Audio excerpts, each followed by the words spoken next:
Sira, walang power. Walang ilaw. So, basic lang to. Baka mangyari sa mga rice cooker nyo. Konti lang magiging gastos nyo. Baka wala pa, no? So, kapansin, wala siyang, ano, wala siyang power. Kahit di lang wala. Walang init. So, video na to para makita nyo. Kahit hindi ko pa nakikita yan, thermal fuse ang sira nito. Pero tayo dito available. Thermal fuse. Yan. Kamalit. Siyempre, ang una mong check ay plug. Dito naman kung may continuity yung plug. Kasi pag sira din yung plug, eh walang power. Ano? So, ayan. Continuity test lang tayo sa plug. Bilaan. Pag nag-buzzer, may continuity. Ibig sabihin buo yung plug. So, lamang na itong thermal fuse talaga yung sira na. Pag mo lang doon sa ilalim, mayroon siyang tumulyo. So, ilang ba tumulyo niya? Isa. Galing mo lang yan.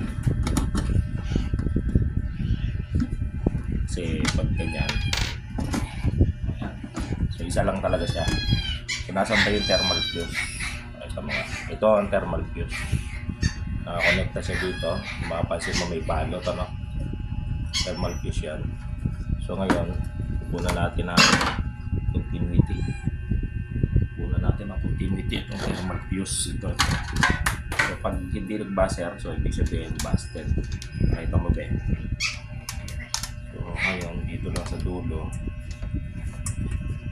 Tsaka doon sa kabilang dulo kasi ito yung thermal fuse eh. Kasi yan dapat may continuity. Kasi yan ang purpose niya pag sobrang init na kung anong temperature ang kaya niyang i-hold. Eh nasisira yan pag lumagpas doon sa ano niya. Diba? Ang base. So meaning, hawak na ako.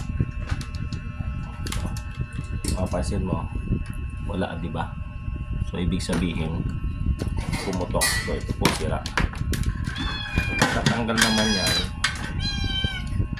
Kahit huwag mo nang lagutin doon sa pinakapuno.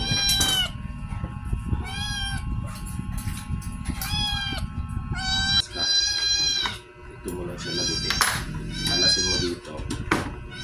Ito niya. Kasi sa katagalan kasi, nag-o-overheat yan.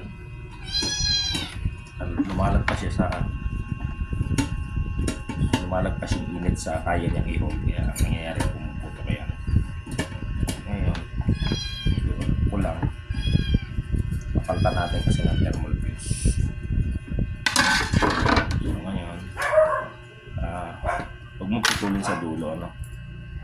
Huwag mong putulin kung video na yan, wala na dito mong putulin para magamit po pa yung wire mamaya.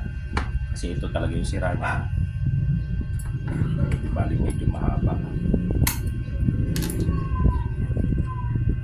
Tuwasa natin ang konti kasi dyan ako maghihinang mamaya. Okay. Mapansin nyo. Tuwasan natin. So, sabi dito ang value niya ay 250 volts. 10 amperes, 165 degrees Celsius. Kita ba? Kita. O yan, 165 degrees Celsius. So yung kinuna ko kanina, tingnan natin kung same value. Tingnan ko muna bago natin i-close. 250 volts. Dalawang klase ito eh.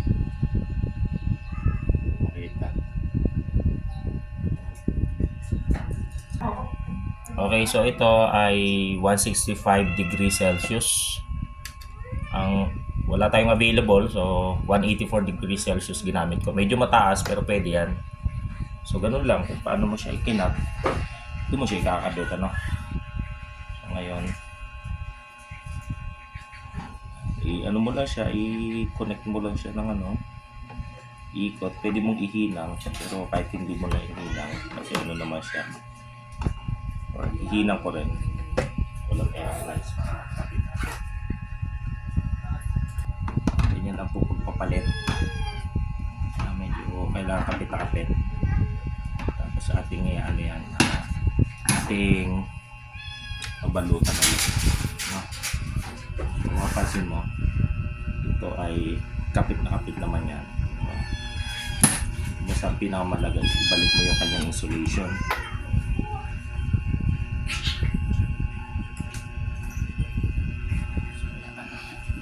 Insulation na. Mamaya, hinangin na natin yan. Lagyan natin ang hinang. Papasok ko na dito sa atin.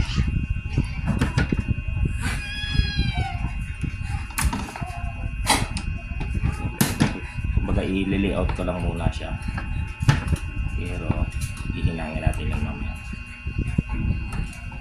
Okay. Pasok mo para nakatago. Pero dito naman sa kabila, ganun din. Kailangan ko na siya bulang maayos, tapos mamaya hinangin natin lang. Pakita ko lang nagagana na siya once na napalta mo na neto. So yung mga friends ko dyan, huwag nyo na ako papuntahin sa Cuenca ha. Pagka ganito lang sira, kaya nyo na yan. Kaya nyo na yan.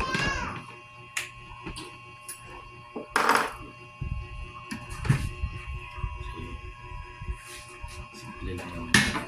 So yan na, mamaya babalitin natin. So, testing.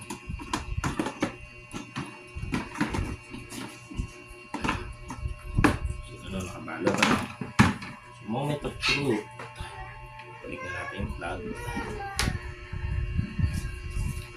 So, huwag iba-bypass at huwag gagawin ng walang thermal fuse. So, ito na, moment of truth. 1, 2, 3, go. So, yan, naka-ilaw na, di ba? Kanina walang ilaw. And then, pakita mo dito na umiinit na siya. Pag-premes kasi yan. Nasaan yung baril ko na pang ano? Yung sa temperature ko din, nasaan? Kaya painitin ko na ng konti. Low battery. Hindi, okay na. Ito na. So, ito.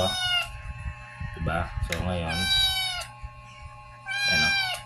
Pakita mo ba yung ano ko? 91. So, ibig sabihin umiinit na. Okay na yan. Tapos na. Guys, hinangan natin ano. Yan, para kapit na kapit, walang loose connection yan. Okay na yan. Yung isa nahinang ko na. Okay na yan.